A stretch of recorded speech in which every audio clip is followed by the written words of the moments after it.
bloodshed. So say goodbye to everything you ever knew before, and I'd understand if you went running out the door. And I'll keep you safe, and no harm will ever come to you, I swear. And I'll kill if they even dare. I'll kill, I swear.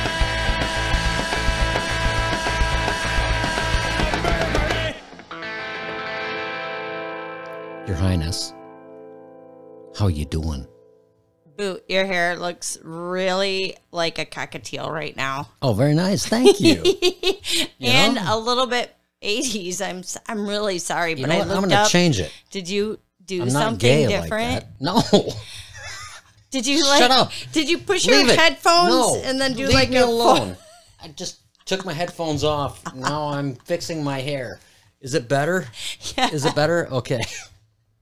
I couldn't look at you like that the whole time. I'm really sorry. You start talking about that. Hey, welcome to Michigan Murders Hi. and Music. Hi, welcome. Yes. Hi, Hello. Mary. Hello, everyone. Where we discuss murders in our gorgeous state.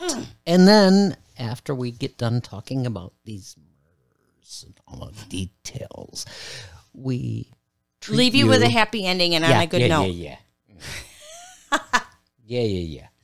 That's what we do. Thank you. He was trying to get around to it. For letting us seep into your ears. We very much appreciate you letting us slide down into your canals.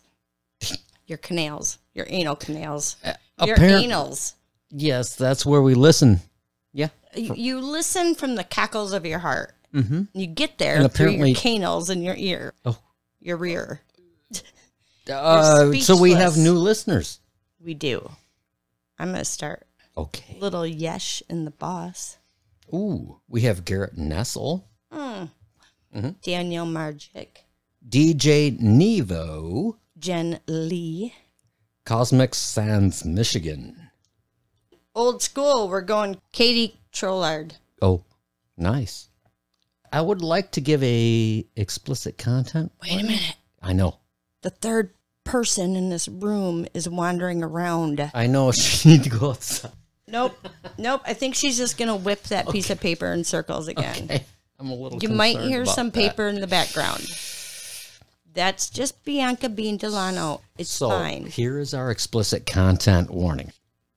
Her Highness will say naughty words, things that are inappropriate for young listeners and I had shit in my pocket. and most youthful people. They just don't Literal appreciate shit.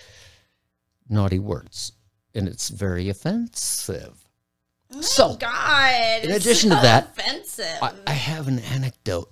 If you catch your army buddy for the fourth time doing something very personal and private, but he answers his door every time you knock on it wearing sweatpants with a boner that you can't conceal. Ew. Oh, my God. Yeah, He's pitching a tent. Oh, yeah. And it's a big one. Ugh. Yeah. You can't hide a boner in sweatpants. You can't. Mm-mm. I once saw a man admire.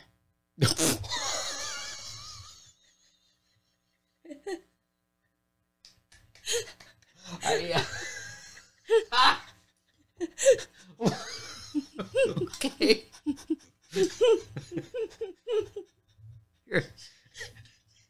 Fuck. We're not going to be able to recover. We haven't even started. What about this man in Meyer? Nothing. That's all I need to say. Yeah. Okay. Okay. Yeah, Yeah, we don't have insurance. I would like to thank my friend for the fond memories. Anything like that. And great. I hope your friend, well, he thought you were really needed him. He was there for you, man. Oh, yeah. He was there for In you. more ways than one. We would like to keep our podcast commercial free and independent. So if you guys are feeling a little tipsy or you would like to buy us a coffee, you can head over to our website at michiganmurdersmusic.com and tip us. That would be awesome. Your Highness. Your bootness. These boots are made for walking. Who is the band we are featuring this week? Apple bottom jeans and the boot with the fur. Birdie Country. Birdie Country. Don't be misled by the name.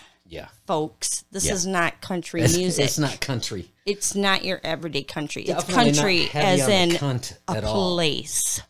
We're going to Detroit, bitch. Mm-hmm. We going to the stank of it. We're going to the stank. It's the crotch of Michigan. Come on. Even in its heyday, it was kind of a crotch. So I'm a little concerned about these names. I'm definitely not going to be able to pronounce the first one, but I'm going to try because I'll do better than you. Okay. First, will you throw up Miss Michigan? Yeah, we know. Oh, Okay, yeah, here. we're going to Detroit. Yeah, right there. I don't know in what's the happening to thumb. my hand. It's getting all area. like bony and shit and big calluses here. And Detroit is, Way down there. yeah. All right. Mm-hmm.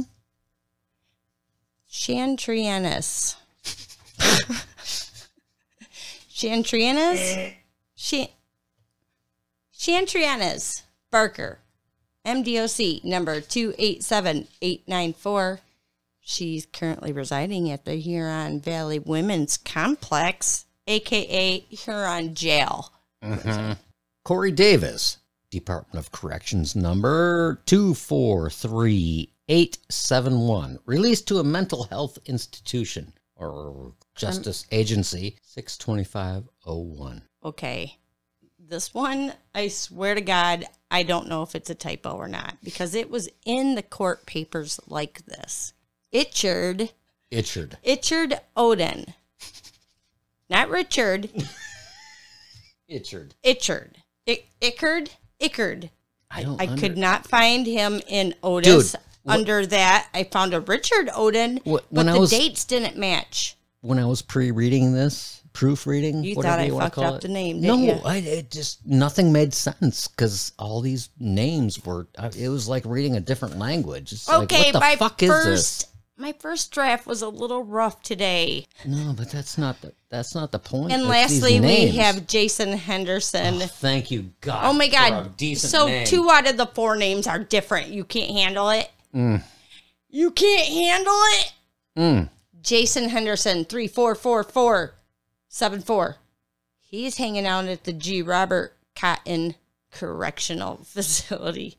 You normally have to pay triple for that kind of action, Cotton. Hell yeah. Where is she? September 1998, Wayne County. DLA records show that. I knew you were going to say it like that. I read it like that. Yeah. DLA Records. It's a store in Detroit. A record store. And it was owned by Antoine, I can't say this name either, Caruther, a.k.a. Tony, and Malik Shields. And I think that was, I don't know if they were the only owners. But They're just putting letters together that look like they match. oh, stop it. That's a last name. I just can't pronounce it. That's all. So now they have nicknames, Tone and Malik. It's Tony. The E is long. Okay. Tony and Malik were hanging at the store that evening, running the business. I kind of feel like that just means hanging out, smoking weed, listening to some music. Malik received a phone call, and he left for a bit. Just after midnight, 3 people came in, masked up with guns, and ordered everyone to hit the floor. Let your bodies hit the floor! You are an ass. Yes, I am. Okay, the burglars. But wait a minute. Why are they open at midnight? I have so many questions in the story, but you guys can dig and find them. Well, they had stuff going on out back. Oh, it was probably like a midnight release. Yeah, that's what it was. Okay, yeah. The burglars continued to scream, asking, "Where and which one of you is Tone E?" You're going to say it like that the whole time. Well, aren't you said it's Tone E. I said it's Tone. I said it's a long Spelled E. Tone. When it was pinpointed who Tony was, he was grabbed by the men. A gun was put to his head, and he was taken away from the store. Kidnapped? They adult napped him. He's not That's a a kid, thing. he's a goddamn, he adult napped him. In desperation, Tone E told Dick men E.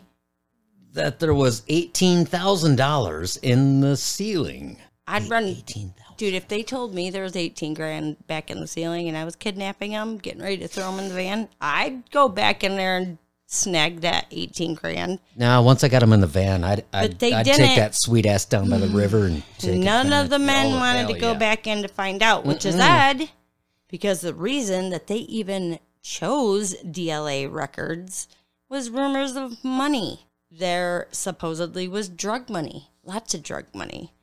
And that's what these boys wanted, right? They wanted money. Who better to hit? So apparently, but instead of going back for the drug money, they're just going to take them. Yeah. It makes no sense. Geniuses. Genii. The adult nappers took Tone E to sounds like a diaper. Chantrini's Barker's house. We're going to call her Shan. Chan. Okay. Sean. Okay. Sean. Back to the east side of Detroit. Court records state that Sean yelled at the men, telling them that they took the wrong person. They weren't going to get money for this guy. I can't. I know. It's insane. Oh. She still consented to putting Tony in her basement, handcuffed, knowing damn well what was going to happen. It did not say that she was part of the plan the whole time. I'm pretty sure she was, but she knew who had the money on the street, apparently, and Tone E did not. Handcuffed, and at the beginning of his horrible evening, Tony was taken to her basement where a night from hell would begin.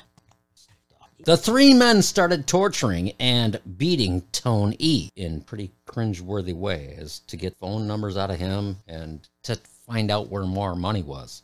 As the beatings were happening, they were contacting the people at the numbers that Tony gave them.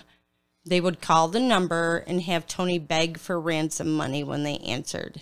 Ugh, that would be horrible to be on the other end of that line.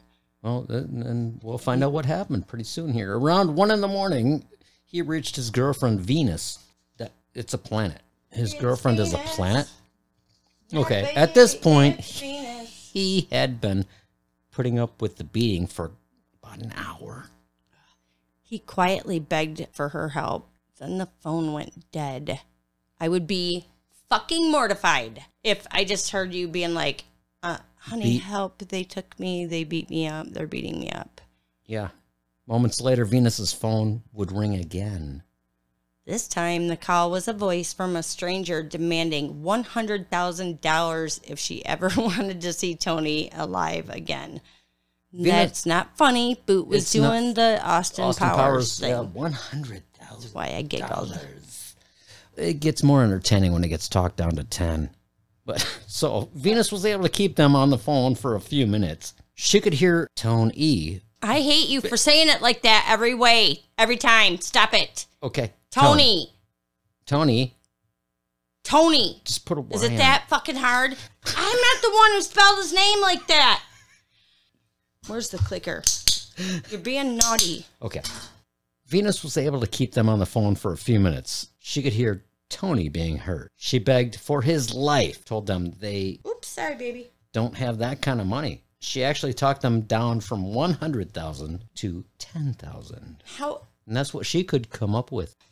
When the second horrifying torture call ended, Venus immediately called the cops and explained what had happened. Back in the East Side home, Char pulled one of the men aside and said, you know, y'all can't kill him here. You're going to have to do it elsewhere.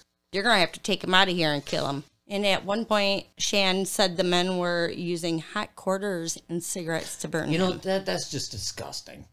I mean, who does that? I swear to God, all of this is straight out of a fucking movie. It's horrible. It's out of every movie. We have never covered a story. It's just disgusting. You know? Absolutely. It's insane. Why they're like torturing this guy in the basement. He's handcuffed and they're literally burning him and stuff. They continue to call Venus, escalating the torture physically for Tony and definitely mentally for Venus and Tony's family. Even after the police arrived at her place, the calls and the beatings continued while the cops stalled and tried to figure out how to deal with the drop and catch situation with the guys. That kind of pisses me off just a little bit. A little bit. You know that your boyfriend is literally getting Sons of Anarchy beat up, and you guys are just, we got to buy some time. He'll be fine. It's fine.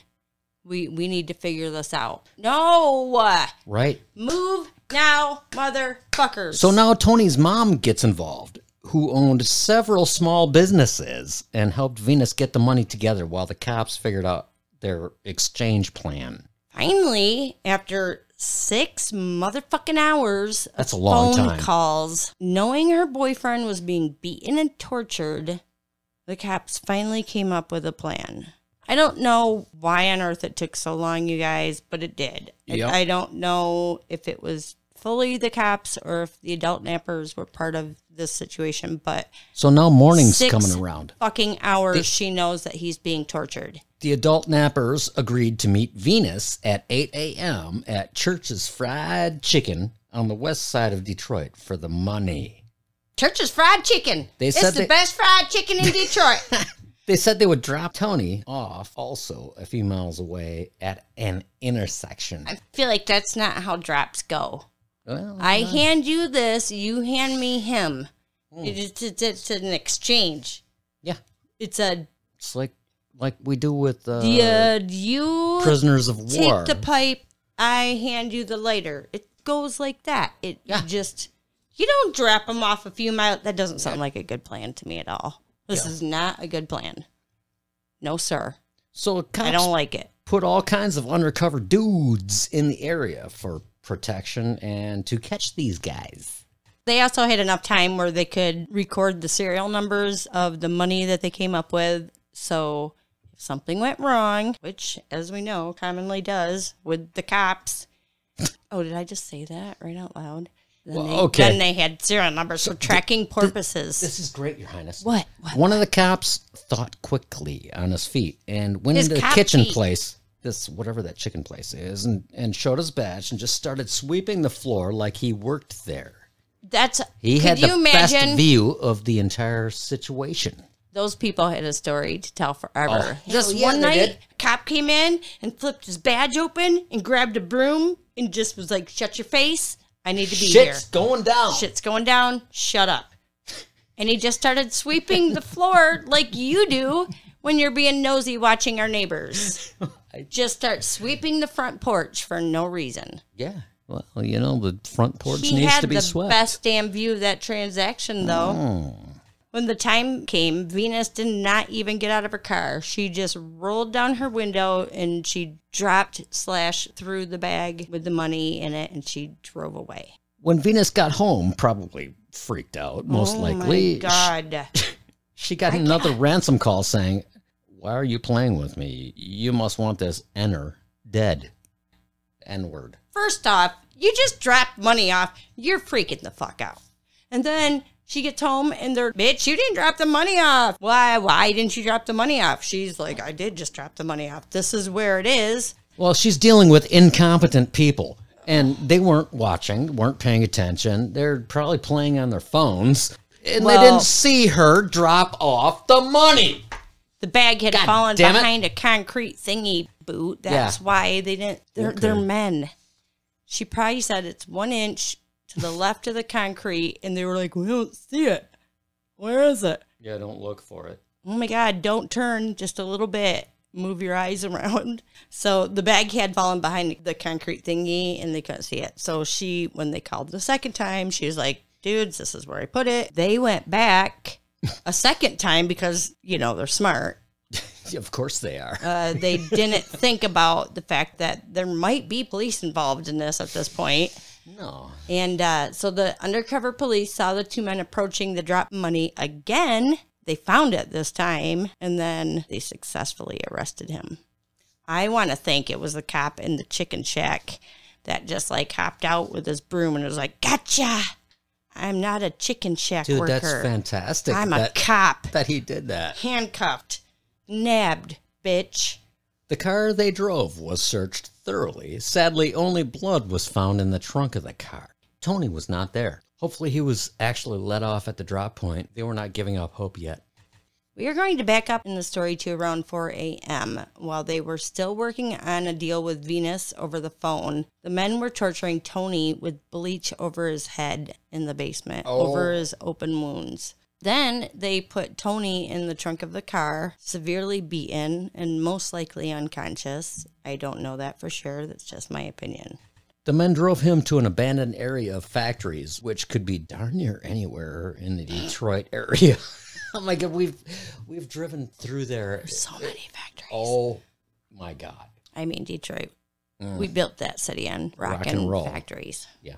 So they drove him to abandoned factories, and they basically executed Tony, shooting him 3 times in the head. Ugh. Did he survive? The drop doesn't actually happen for 3 more hours, so Venus and the cops and everybody are still under the assumption that he was alive this whole time, but he wasn't. The men who were arrested at the drop talked. What? For real? Yappity, yappity. It didn't take long to find out 4 people involved within this situation. In fact, it was one of the men, Jason Henderson, who filled in the blanks in the story. He flipped quickly on his pals for a shorter jail sentence. He told the police all about Tony's final moments and would also lead them to Tony's body. I mean, it's a great thing for the family and to have closure, but what a horrible thing to go through. The police recovered Anton Tony Carruthers' body at 7:45 a.m. that September morning. It's horrible. His body showed the signs of the torture that he had endured all night by his assailants, including a tooth that had been pulled and proof that a blunt object had been used to humiliate him. Oh my God. Your Highness? I know. This is horrible. That's the only way I can put it and still be respectful of the victim. The 4 were arrested and would be charged at a later date. Remember Malik? I do. Guy who got the phone call and just happened to disappear right before. Yeah. The other owner, he left the record store right before Tony was nabbed. He came back, heard what had happened, and did nothing. Nada. He didn't call the cops. He didn't call Tony's family. He didn't call Tony's girlfriend. He just quickly shut down the store and went home like nothing happened. That's shady as fuck, motherfucker. That is questionable. And because of that, he was unable to go to his friend's funeral. Tony's? Yeah. He couldn't go to Tony's funeral as he was under suspicion from the police. He was never charged with anything, though. And I still think something... You know, you keep your mouth shut and pretend you know nothing. In that situation. Someone gave him a little heads up, I kind of feel like.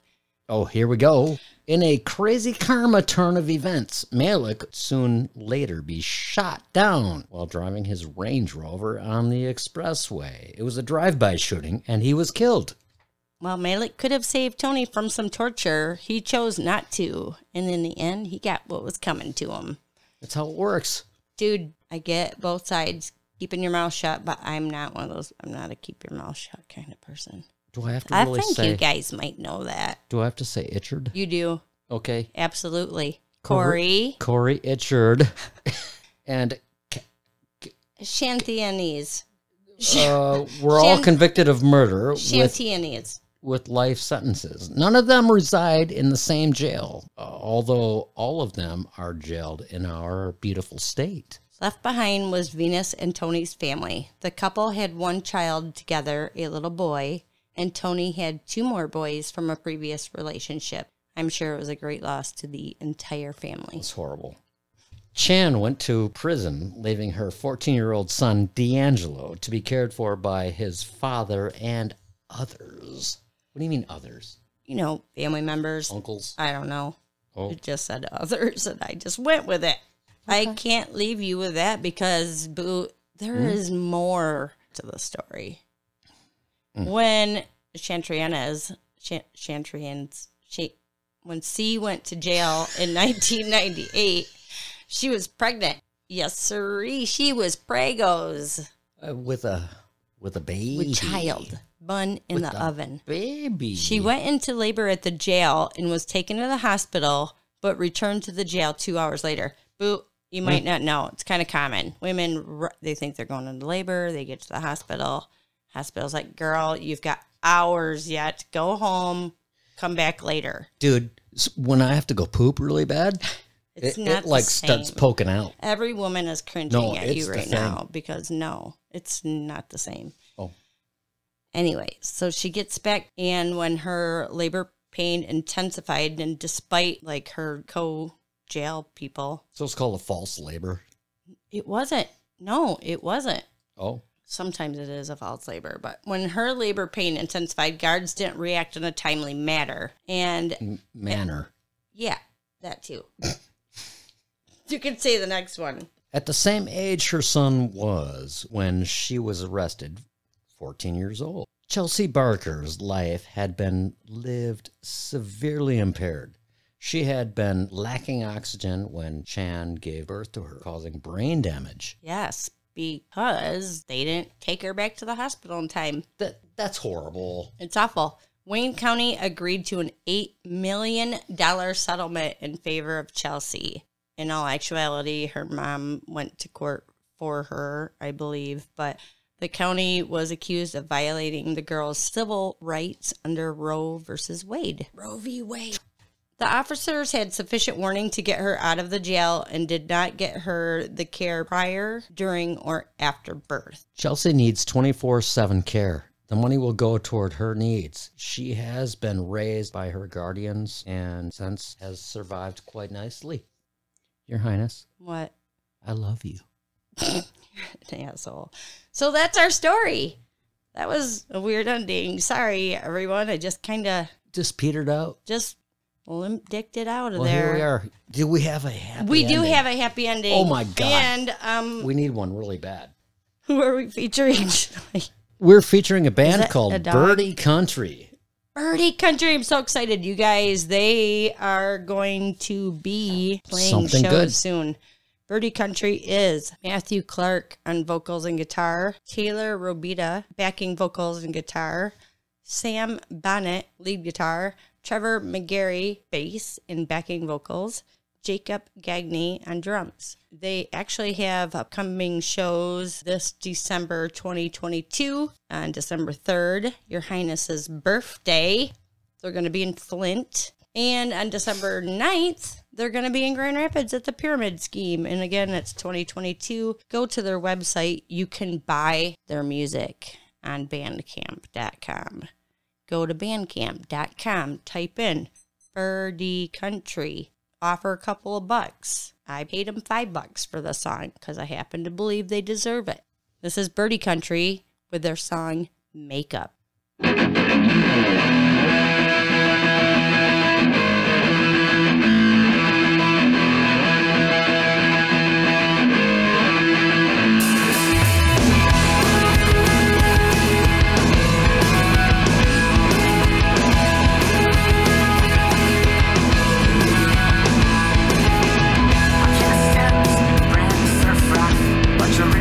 Dressing like it's Woodstock, riding in the Benz and some old socks. Custom strap, cause daddy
choosing Michigan Murders and Music. Please rate the show wherever you listen.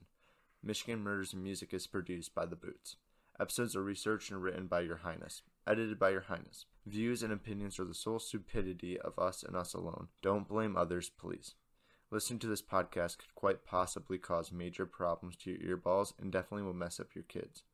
Permission has been given to us by the bands, and we purchase our music on Bandcamp.com. Support your local music scene and all local music scenes.